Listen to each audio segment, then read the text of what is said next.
Welcome to the Wealth Renegade podcast. I'm your host, Robby Butler. Have you celebrated your financial independence today? So glad to have today on the show my good friend, Michael Orlando. Michael, we spent a good breadth of time in 2023 talking about some of the elements of business you're involved in, which cover multiple industries, multiple areas. So there's so many various elements of the investor's lifestyle we can talk about today with you. Perhaps if you give our listener the whole picture of where you came into business and how you've grown your career and your pursuits to this point, that might be a great start. I'd love to. Thanks for having me, Robby. This is great. I'm really excited to be here. I've been a builder all my life, and I've built a lot of different things. I have pictures of me as 5 years old building my first custom Lego sets, and it has just gone bigger since there. So I like to tell people now what I do and what I've done and what I've found as my career over time is that I now build with much larger, much more expensive, invisible Lego blocks. And what that ends up looking like is things in software, it's systems, it's businesses, and it's a lot of these things that I put the pieces together in order to create some new value that wasn't there before the pieces were together. And that extends in all different aspects of my life and the different ventures. We met during the time where I was looking at doing multifamily real estate and getting it as an operator. I decided that wasn't the best use of my skill set. And so I've stuck with other businesses that use more of my technical skills, software development, and so on. But I'm always involved in 25 different projects.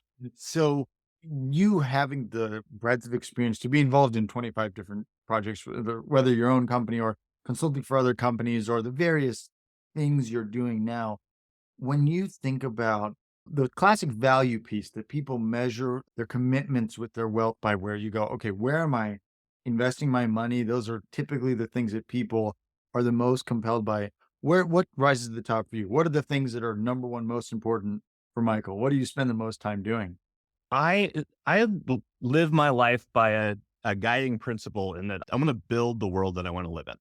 So when I look at the projects to pursue, I try to look at the downstream effects of what might happen in that project. And it's my time that I'm investing. It's my money that I'm investing. It's my social capital that I'm investing in whatever it is that I'm doing. And if that project is really successful, what impact is it going to have on my environment, on my world, on my friends, on my community? I said, do I want that? There are a lot of cool projects out there that are fun to do and might pay a lot of money, but might not actually be what the world needs. And I try to stay away from those, and I try to focus on the ones that are going to make the world be what I want it to be. So there's a basic baked in diversification strategy with how you approach what you're doing. So if you prioritize by what you know the environment you want to live in is, which has an element of leverage, hopefully we'll get to talk about in the course. But for you, in your diversification, how do you ensure you're spending your time and your capital in the right areas? How does that work for you? So for me, I'm a visual person and I like my spreadsheets. So that's usually where that goes. And I have spreadsheets on spreadsheets of how I'm spending my time and how I'm spending my dollars and which projects I'm on. And I've found over time that you really need to diversify the right amount. There is such thing as over diversification. If I have too many projects going on, I can't really move any of them forward. And if I only do one project, it's really risky. And I've done both. I've been in both of those situations. And over time, I've tuned the amount of concurrent projects that I'll try to pursue. When I look for projects now, I try to hit singles and not home runs. I don't need to look amazing. I don't need it to be flashy. I want to get a single every single time. So I look for projects that I think that I can complete extremely well. And I do those, and I do many of them. And it's a systematic approach to a lot. The other thing on diversification is I really try to understand what I get paid for and use all of the different skills that I have as a person. So sometimes I'm really good at data analysis, and sometimes I'm really good at trying to talk a friend through a hard time. They're completely different skill sets. And I have probably 25 different things, and that's showing up on time. That is being consistent. That is being truthful. That is being direct. That is trying to help the other party understand what they're getting into when we start a project together. There's so many different things like that. And I try to understand each one and make sure that as I look at my projects, that the projects that I'm pursuing really tap into all of my different talents and capabilities.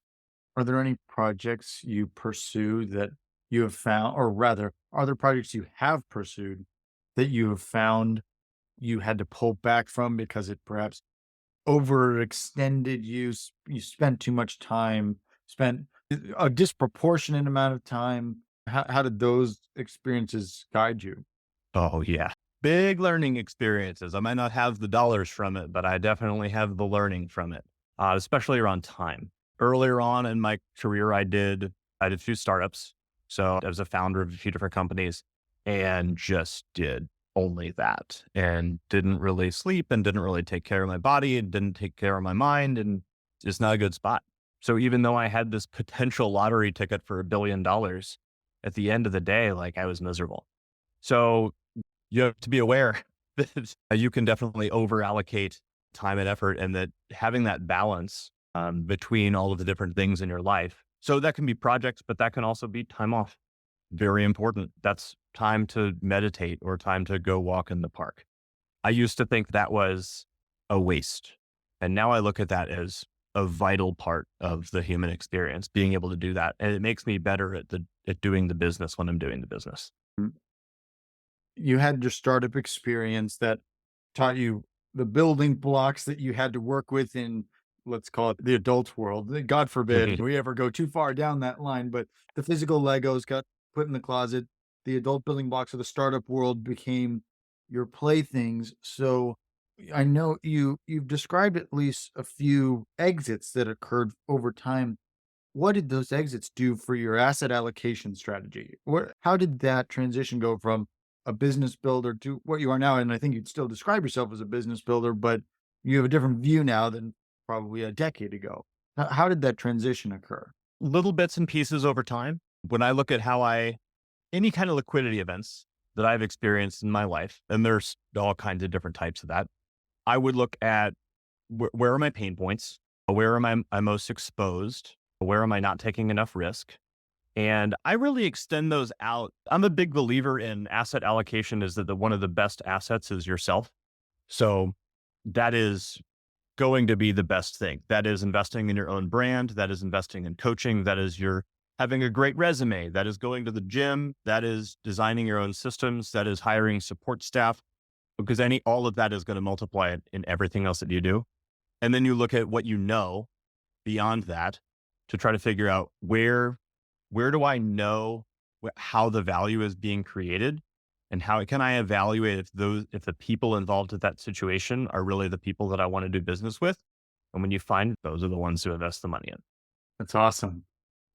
I'm sure it is written in numerous different formats that experience is the best teacher. And what you're describing essentially is the school of hard knocks in a way. You perhaps chase a shiny object once, you go, wow, the shiny objects really are not your favorite, not your friend in the long run. The trendy Yes. things become not trendy, and suddenly you're fighting against the tide. No reason to do that if a skill set can be applied better. You also hinted, however, at the subject we referred to earlier about leverage, that making investments in your individuality gets you leverage on future productivity, future returns, future insights. How have you mentioned actually spending the time resting? How else have you invested in yourself? I would say one of the best things is to understand what you're good at. And when you're looking at monetary investments to make, when you're going to go out and you're going to buy a stock, you're going to be an LP in a fund, you're going to buy a piece of property, all of the different things, you're going to buy some bonds.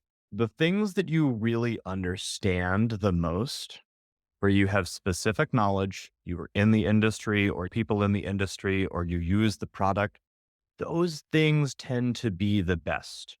I found myself in situations in the past where I was inadvertently invested in something that I didn't know very well. I remember my first one of my early on college investments, and this I hope will date me, was an investment in Bitcoin in MT Gox.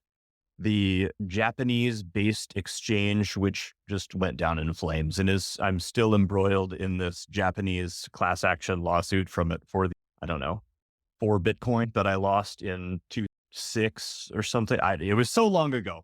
And I was trendy and I just had no idea what was going on. And now I look back at that and I'm like, oh, that was actually a pretty cheap lesson to understand that there were all these market factors at play that I would have never understood at that point in time. And now when I make an investment, I try to make sure that I really understand the market and whatever it is that I'm going to put my money or time. Wow. Yeah. What a good early experience for Bitcoin back then would have been what, 40 cents? Yeah, it was small potatoes, but I was a poor college student at the time. Yeah.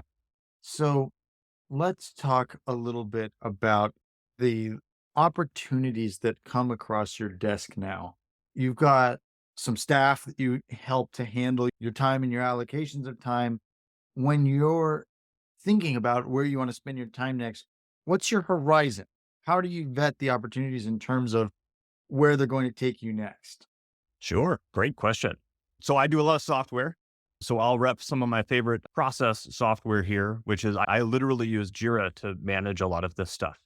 When I have someone that messages me about an opportunity, or when I have a new potential client, when I have something that I see that I might be able to invest in, or whatever those opportunities are, they generally go into this thing, which is effectively a database. And one of the most important parts about it is that I don't have to have all the information up front, and I can prioritize what I'm going to look at next. Even though I might not have a lot of information about something, I might put it at the top of my list. And the first step is find out more. Turns out, as I find out more, I have one consistent spot to add them to that my team has access to as well. And then those go up or down in the list based on that additional information. I do this every day. And then that helps me understand where I need to spend my time and money based on what the best opportunity is, or if I'm missing information that I need to find that out. One of the other benefits of this is when I go back after a year, I track my time against these things too. So I can see, what did I spend my time on last year? And was that actually a good use of my time? Did I get the return that I was hoping for? And then I can iterate and either move money out of that or move time away from that investment and then move it into something that I think is going to be better or more diversified or whatever I want at that time. David Allen, the author of the book Getting Things Done, says that in almost all circumstances, when inactivity is not occurring, you have to seek more information. And like you're saying, sometimes the next step is seek more information, and knowing that as part of the process, such a smart move. So you and I both have had enough conversations now. I'd like to run this out into the future for you to a wealth model that has been talked about on this podcast plenty before. Often, family offices have three buckets they're placing their allocations into. Family offices being those who've got usually 20 or 30 million net worth. They're well established. They have people they've hired in order to manage their wealth creation or maintenance or preservation. And those three buckets are managed money, the money that is, let's call it in the equities market or someone else is taking care of entirely. It's commercial real estate, something that you and I had a good strong overlap in the last year and before that. And then finally, it's what you've already described, the core function, the thing that the family or the investor has got ultra deep experience in. That main thing. Often it's the thing that created the family office. For you, it's software. For me, it's real estate. For Sam Walton, it's Walmart. Those core businesses are the third bucket. And a family office is typically managing each of those differently, but those three buckets exist when someone is at that stage. What do you think about that, given that you've had a few exits, you have a trajectory that is super positive with your wealth creation, but what do you think about those three buckets? They're excellent tools to have. And I think that one of the most important things to be aware of is probably the timeline. When you extend out over a whole lifetime, it's probably great to do yourself and your business early on. As you get older and as you don't have either if your interests change or if your abilities to service that specific business are just start to deteriorate, which naturally happens as you get older, don't want to stay up quite as long. You can start to change your allocation from the business that you know how to run to something that is more passive. You're probably not going to get the return, on the passive stuff that you would get on something active that you know about because that's the ultimate strategic investment in yourself and your own business. Keep that going forever. But your body is not going to go forever. So far, no one has gotten out of dying.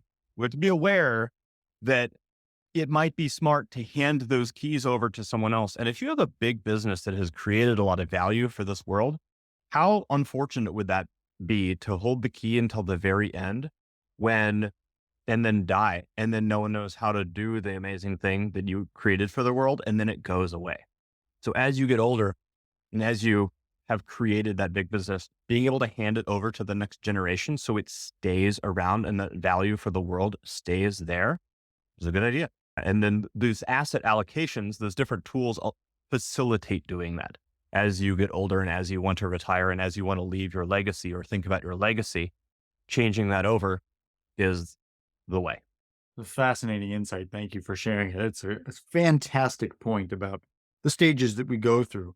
For you, what do you feel is your legacy? Where do you want to see the Michael Orlando brand run over the ultra long run? I would love to see that the my legacy in products and services that people use. And I've never been one on the vanity part, the name or anything like that. I don't really care too much about whether my name is on the front page or that my face is on it or anything like that. In in high school, I was a stagehand. I liked the musical happening. That was cool, but I didn't necessarily want to be on the stage, but I did want the show to be good and I wanted to see everyone smile, but none of them saw me or knew that I was there. And that's actually where I like being.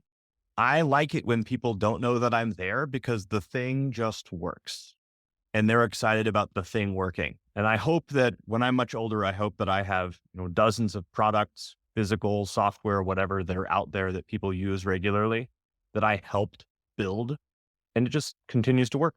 That's awesome. So if people want to follow you or get in touch with you, how should they do that? What ways should we keep in touch? Sure. Yeah. If you're building something cool and think that that thing is going to make the world a better place, send me a note, drop onto my website. It's landoconsulting.com and send me a message and I'll see how I can help you. Very cool. Michael, thanks so much for being here and for your insights on what happens to someone in your position with your specific skill set as they're thinking about the allocations they're making and the investments they're making, especially in themselves. Thank you so much for having me. I loved the conversation and look forward to the next one.